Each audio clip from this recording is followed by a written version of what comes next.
Some days in a courtroom pass like a quiet rain. Other days split your heart open and ask who you really are. If stories like this mean something to you, stay with me, subscribe, and share this with someone who still believes character matters. I want to tell you about a woman who walked into my courtroom wrapped in wealth and pride. She thought money could bend the room. She thought power could shrink the law. And before that morning ended, she learned something many people learn too late. If that lesson matters to you, hit that like button right now. This was never just about a ticket. It was never just about noise, threats, or unpaid fines. It was about respect. It was about how we treat people when we think we are above them. Comment and tell me this. Do you believe money changes how some people see other human beings? I've spent most of my life listening to people at their lowest moments. I've seen fear, I've seen shame, I've seen grace. I've also seen pride walk into a room like it owns the air. Join me and subscribe because what happened that day still stays with me. Let me take you back to that morning. The courthouse was already full before I took the bench. The hallway buzzed with footsteps, paper shuffling, quiet whispers, and that nervous silence people carry when they are waiting to be judged. I remember feeling tired, but steady. I had already heard several hard cases that week. Thank you for being here, and please share this if you've ever seen pride ruin good sense. The clerk called the next case. A woman stepped forward in a sharp cream suit, dark glasses resting on her head, phone still in her hand. She moved slowly, like she expected everyone to wait for her. Behind her stood two lawyers and a driver holding a leather folder. Even before she spoke, the whole room felt different. Wait till you hear what happened next, but first, subscribe. The charges were simple on paper. Failure to obey a traffic officer, verbal abuse of a city employee, a disorderly conduct complaint in a restricted loading zone, 3 unpaid municipal citations, nothing earth-shaking. But in my years on the bench, I learned something important. Small acts often reveal the biggest truths. If this touches you, please subscribe. The officer's report said she had parked a luxury SUV in a fire lane outside a charity gala. When a traffic officer asked her to move, she laughed. When he explained the danger, she refused. When a clerk later tried to process the citation, she insulted the staff and walked out. Hit that like button right now if you already know this was about more than parking. Now, I don't judge a person by clothes or wealth or where they live. I've seen rich people with humble hearts and poor people with hard ones. But I do pay attention to eyes. I watch how someone looks at the people around them. Her eyes did not look at people, they looked through them.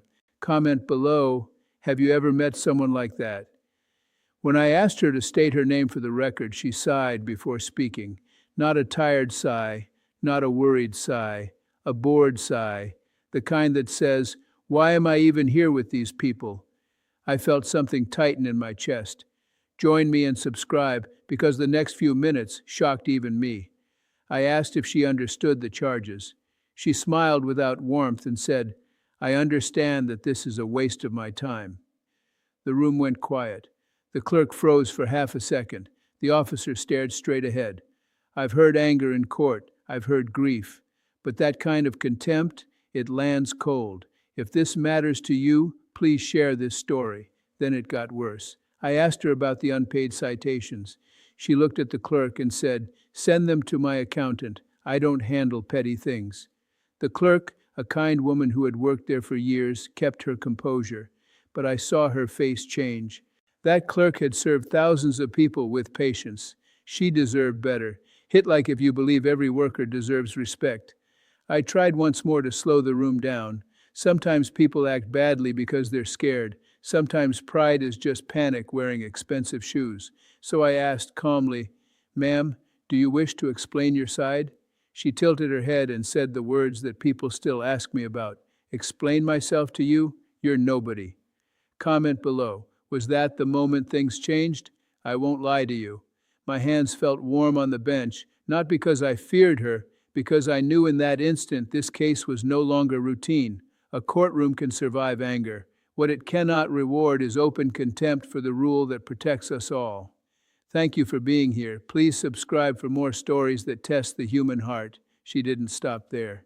She rolled her eyes at the officer. She checked her phone while I spoke. Twice she laughed softly while the clerk read the case history. When the bailiff asked her to put the phone away, she said, "Don't bark at me." Those words may seem small to some people, but manners are not small. They reveal what we think of others. Join me, subscribe for more. You know what bothered me most? It wasn't the insult aimed at me. A judge can't have a fragile ego. If I carried every harsh word home, I'd never sleep. What bothered me was how easily she dismissed every person who could do nothing for her. That tells you a great deal. If you agree, hit that like button right now. My mind went somewhere personal then. I thought about the neighborhood where I grew up. I thought about working people, bus drivers, waitresses, janitors, mechanics. My father came home tired many nights, but he still said please and thank you. He used to tell me, "A person's worth shows when no reward is coming." If that line means something to you, subscribe and stay with me. And there she stood, perfect hair, perfect shoes, every advantage life could hand somebody, yet she spoke to decent people as if they were furniture. I've seen good mothers stretch $20 across a week. I've seen men take 2 buses to work and still arrive smiling. So yes, I felt anger rise in me. Comment: should judges ever admit that feeling? But a courtroom is not the place for revenge.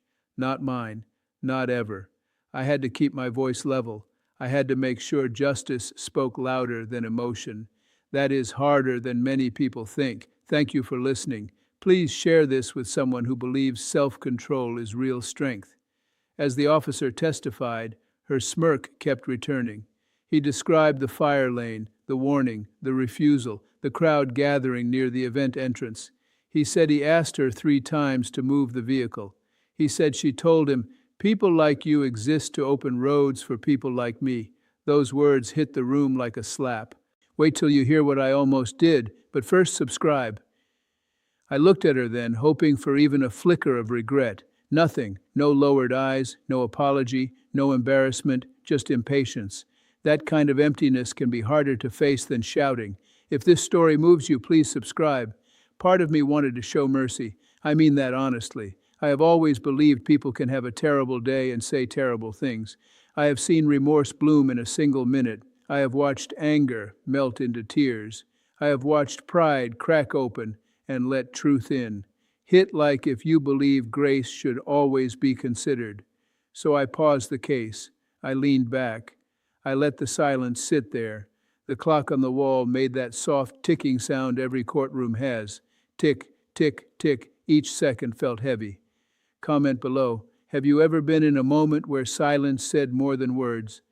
In that silence, I heard my father's voice in my memory, not loud, just clear. He used to say, "Son, be kind whenever you can, but don't confuse kindness with surrender." That mattered to me because mercy without honesty can become permission. Join me and subscribe if you've learned that lesson the hard way. I also thought about my wife. She has always had a wise and steady heart. On difficult nights, she would ask me one question: did your decision help truth stand up straighter? Not whether it pleased people, not whether it made headlines. Truth. That question came back to me right there on the bench. Thank you for being here. Please share this. And then I remembered a woman from 2 days earlier. Her name was Maria. She stood in the same room wearing a grocery store uniform. Her hands shook so badly she could barely hold her papers. She had 2 parking tickets and a broken tail light. She told me she had been sleeping in her sister's living room with her 2 children. If this contrast matters to you, subscribe. Maria never blamed anyone. She never talked down to the clerk. She apologized before she even finished speaking. She said, "Judge, I know I messed up. I'm trying. I really am." When I asked about the unpaid tickets, she opened a small envelope and showed me 8 crumpled $10 bills. That was all she had saved. Hit that like button if humility still matters to you. I worked with her. I reduced the fines. I gave her extra time. I pointed her toward help for the taillight repair. Why? Because she respected the court, told the truth, and carried the burden with dignity. Mercy belongs where honesty lives. Comment below if you've ever been helped because you came forward truthfully. That memory sat beside the woman before me like 2 worlds meeting. One had almost nothing and still offered respect. The other had everything and offered contempt. That difference matters, not because poverty makes someone noble and not because wealth makes someone cruel, but because character shows itself when excuses run out. Join me and subscribe for more stories about character under pressure. The lawyers tried to soften things. One of them said his client had been under exceptional social stress. I remember almost smiling at that phrase, social stress. There are people worrying about rent, medicine, and whether the heat will stay on. And here we were, dressing up arrogance in silk words. Thank you for staying with me. Please share this if that frustrates you too. Then came the hardest part. I had to ask myself whether I was reacting to disrespect or responding to the actual harm. That question matters. Judges must not punish insults more than conduct. I breathed slowly. I reviewed each fact. Unpaid citations, refusal to move from a fire lane, abuse toward staff, disruption in court. This was not one bad sentence, it was a pattern. If you agree patterns matter, hit like. I prayed in that moment quietly, the way I sometimes do when the burden feels heavy. Just a simple prayer: help me be fair. Help me be strong without being cruel. Help me remember that every person in this room is still a human soul. If that kind of honesty touches you, please subscribe. I looked around the courtroom. The clerk's pen had stopped moving. The officer stood rigid. Even the lawyers seemed less certain now. The woman crossed her arms and tapped one heel against the floor. Tick, tap, tick, tap. I could feel the room waiting. Comment below. Do you think people know when the moment has turned against them? Then clarity came. It wasn't dramatic. No thunder, no sudden speech in my head, just a clean understanding. If I excuse this behavior because of status, then I would be telling every decent person in that room that dignity has a price tag, and I could not do that. Not because it was easy, not because it was satisfying, because it was right. Join me, subscribe for more. I looked her in the eye and spoke slowly, so there could be no confusion. I said, "Ma'am, in this court, nobody is nobody. Not the clerk, not the officer, not the bailiff, not you, and not me. Every person here deserves respect, and every person owes it." The room held still. If that line means something to you, hit that like button right now. Then I gave the ruling. I found her responsible on the parking and failure to obey charges. I upheld the unpaid citations. I added the statutory penalty for repeated non-payment. I ordered immediate payment of the full amount plus fees. I also referred the matter for review of her conduct toward city staff. Comment below, was that fair so far? I explained every part. I said the fire lane mattered because rules protect lives, not convenience. I said unpaid fines matter because ignoring the law cannot become a luxury perk. I said abuse toward staff matters because public servants are not targets for private frustration. Justice should be clear enough for everyone to understand. If you believe rulings should be explained, please subscribe. Her face changed in stages. First disbelief, then anger, then something else. Not remorse, more like insulted shock that the room had not bent toward her. She stepped forward and said, "Do you know who my husband is?" I answered, "Today, that has nothing to do with what you did. Thank you for being here. Please share this story," one lawyer whispered to her. The other asked for leniency based on community donations made by the family. I said charitable giving is good, but it does not erase contempt or cancel conduct. Good deeds are not coupons for bad behavior. I meant every word. Hit like if you believe generosity means less when it comes with arrogance. She muttered, "This place is a joke." I kept my voice calm. I said, "No, ma'am. This place is where ordinary people come hoping the law still means the same thing for everyone." The officer looked down. The clerk blinked quickly. I think they needed to hear that too. Comment and tell me, should courts say that more often? When the final amount was read, she laughed once, sharp and empty. But her hands were no longer steady. I noticed that. Pride often cracks first in the fingers. She signed the paperwork with a hard grip, turned too quickly, and nearly stumbled on the way back. That's the thing about arrogance. It walks in tall, but it rarely leaves strong. If this touches you, please subscribe. After court, the room slowly emptied. Papers moved, chairs scraped, the usual sounds returned. But I sat there a minute longer than I needed to. I wasn't celebrating. A judge should never enjoy another person's fall. I felt the weight of what had happened. Thank you for staying. Please share this if you believe justice can be heavy too. That night I couldn't sleep right away. I kept replaying the case. Could I have reached her another way? Could a softer sentence have taught the lesson? Those questions matter to me. Anyone who carries authority should fear becoming too comfortable with it. Hit that like button if you think self-doubt can be healthy. I walked to my car that evening under a cold sky. The city felt quieter than usual. I remember standing with my hand on the door, just breathing. You'd be surprised how often a courthouse follows a judge home. Cases don't always stay in folders. Sometimes they ride beside you in silence. Comment below if you've ever carried a hard day into the night. When I got home, my wife asked the question she always asked when something sat heavy on me. Did you do what was right, even if it felt hard? I told her I believed I did. Then I told her about the clerk's face, the officer's restraint, the insult, the phone, the laughter. She listened quietly. Join me and subscribe because her answer mattered. She said, then maybe the lesson wasn't only for that woman, maybe it was for everyone watching. That gave me peace, because courtrooms are public classrooms in a way. People come for one case and leave with a picture of what a society honors. If we honor status over decency, we all pay for it. Thank you for being here. Please share this message. Did the woman change? I wish I could tell you she came back with flowers and an apology. Life is not always that neat.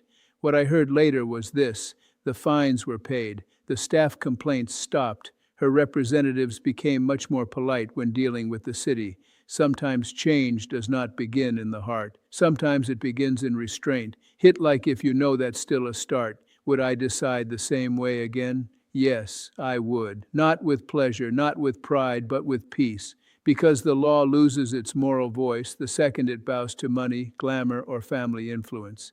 And once that happens, ordinary people stop believing justice belongs to them too. If you agree, please subscribe and stay with this channel. Here is the lesson I want to leave with you.